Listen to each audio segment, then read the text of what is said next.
Bon, on est en juillet 1979, il fait beau au Japon, et cet été-là, l'ambiance est assez spéciale. Ah ouais, raconte. Bah, c'est l'explosion des bornes d'arcade au format table. Tu sais, ces machines basses qu'on voit partout, surtout dans les cafés. D'accord, celle où on joue face à face? Exactement.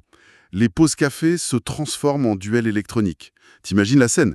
Les joueurs assis, leur regard fixé sur l'écran entre eux, le verre posé à côté. Le jeu vidéo qui s'invite vraiment dans le quotidien, quoi. C'est ça. Et en même temps, le pays attend avec impatience la sortie du film Galaxy Express 99. Ah oui, un gros événement culturel annoncé. Tout à fait. Et puis, il y a le baseball, le championnat bat son plein dans les stades.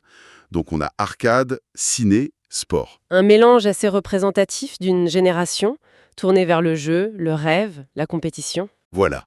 Pour explorer ça, on va se plonger dans quelques numéros de Game Machine, le magazine spécialisé de l'époque, daté justement de juillet 79.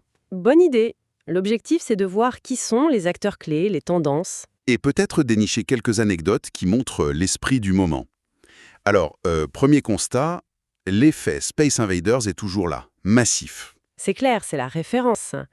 Et ça inspire énormément de jeux dérivés. Et ces bornes table dont on parlait, elles sont vraiment partout. C'est vrai. Mais Taito, le créateur d'Invaders, il ne reste pas inactif, hein. Ah non? Non, ils sortent par exemple Titi Zone Zone Block Color, un casse-brique en couleur justement, en format table. Et ils distribuent aussi le flipper supersonique de Bali. D'accord. Et puis, ils sont très impliqués dans la GAA, l'association pro du secteur. Ils jouent un rôle important. Et Sega alors? Parce que eux, ils ont l'air hyper actifs. Ah oui, Sega, c'est impressionnant. Ils sortent Triple Attack, un shoot spatial décliné en 3 versions, dispo en borne classique ou en table. Ils distribuent aussi un flipper Stern, le Trident, pour 4 joueurs, et à côté, une avalanche de jeux vidéo.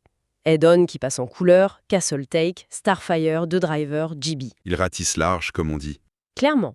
Et comme Taito, ils sont très influents au sein de la GAA. Et pendant ce temps, Namco. Alors Namco, figure-toi qu'ils fêtent leurs 25 ans en juin 79. Et ils marquent le coup. Comment ça? Augmentation de capital massive. Ils passent de 240 millions à 1 milliard de yens. C'est énorme.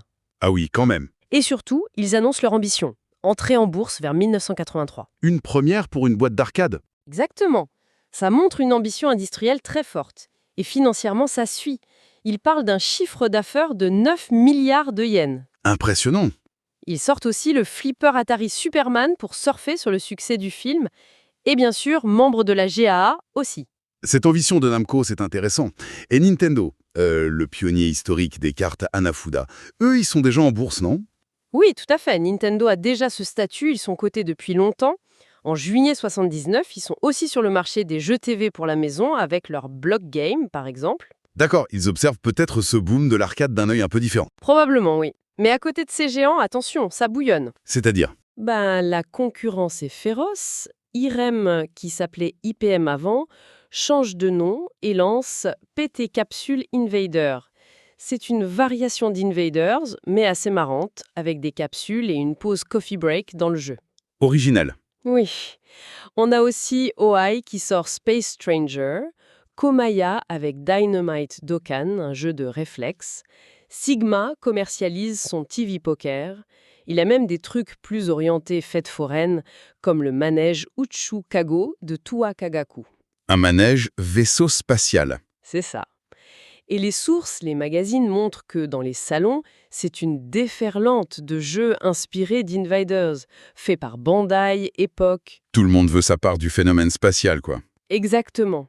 Mais il n'y a pas que les jeux. L'industrie elle-même bouge. Tu penses à quoi? La GA qui prépare le 17e AM Show pour octobre. Un salon pro réservé aux professionnels. Ça montre que ça se structure. Oui, ça se professionnalise. Mais le gros sujet du moment, si j'ai bien compris, c'est quand même la controverse autour de Space Invaders. Ah oui, ça, c'est central. Le succès est tellement énorme que ça commence à inquiéter certains. La police nationale sort des directives. Pour encadrer les salles, Protéger les mineurs. c'est ça. Et la GJA, elle, essaie de jouer la carte de l'autodiscipline. Ils font des affiches, utiliser correctement Invaders.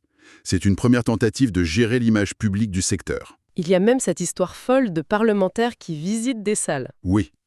Et qui déclare que le jeu en lui-même n'est pas mauvais. Ça résume bien la tension. Fascination populaire d'un côté, méfiance des institutions de l'autre. Et ça se voit sur le terrain, j'imagine. Les exploitants racontent leurs difficultés face à la mauvaise presse, aux interdictions qui viennent des assauts de parents d'élèves, des écoles. La peur pour la jeunesse, le classique. Voilà. Cette tension entre le phénomène de société et le besoin de régulation, elle est déjà là, très forte. Donc si on résume ce mois de juillet 79. On voit que Space Invaders domine tout, mais en même temps, ça pousse à innover, même un peu, avec la couleur, des variations de gameplay. On voit naître cette tension qui va durer longtemps, succès commercial fou contre préoccupation sociale. L'industrie essaye de se structurer avec la GA, les salons. Et l'ambition de Namco qui veut aller en bourse, ça montre que l'économie du jeu décolle. Exactement.